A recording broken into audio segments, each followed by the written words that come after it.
Bonjour chers élèves, aujourd'hui je vais vous montrer comment on détermine les coordonnées des points d'intersection entre deux courbes. Donc avec notre calculatrice Casio graphique.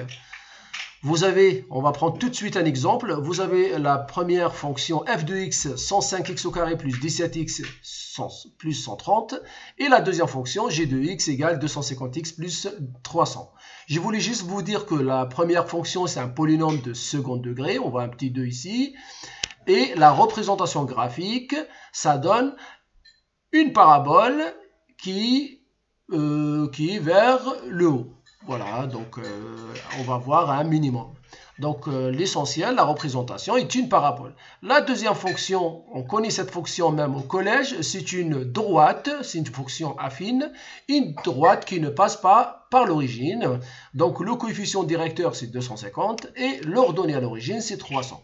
Donc on va essayer de taper la première et la deuxième dans notre calculatrice et on va chercher les points d'intersection. Alors pour cela, on va faire menu. On va faire graphe, on va essayer de sortir. Moi, j'ai déjà noté la première, 105x au carré plus 17x plus 130 et la deuxième aussi. Donc, je vais essayer d'appuyer sur la touche F6 pour voir la représentation graphique. Regardez, je ne vois rien. Donc, essayez de redimensionner votre fenêtre sur la calculatrice. Pour cela, donc, je vais essayer de prendre Shift, Windows, F3. Je vais travailler entre moins 5 et 5. Je regarde ce qui se passe. Donc, travailler selon ce qui est donné dans votre exercice. Moi, je voudrais bien travailler entre moins 5 et 5. Donc, le scale, je vais le laisser 1. Je vais essayer de chercher le Y minimum. Je vais prendre Y minimum.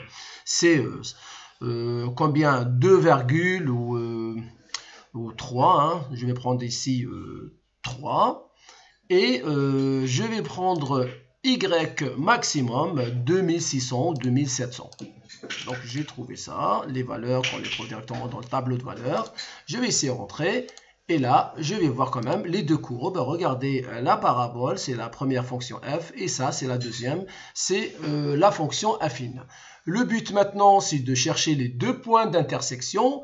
Alors, pour cela, c'est très simple. Vous faites Shift, G-Solve. Cherchez le premier point intersection. Donc, on va essayer d'arrondir au centième près. Donc, moins 0,58 et 155,33. Donc, pour le premier point d'intersection. Le deuxième point d'intersection, c'est 2,80 et Y 999,44. Donc j'espère que vous avez bien suivi cette vidéo. C'est très important de savoir tracer sur votre calculatrice et chercher les points d'intersection. Donc à très bientôt et abonnez à la chaîne et au revoir.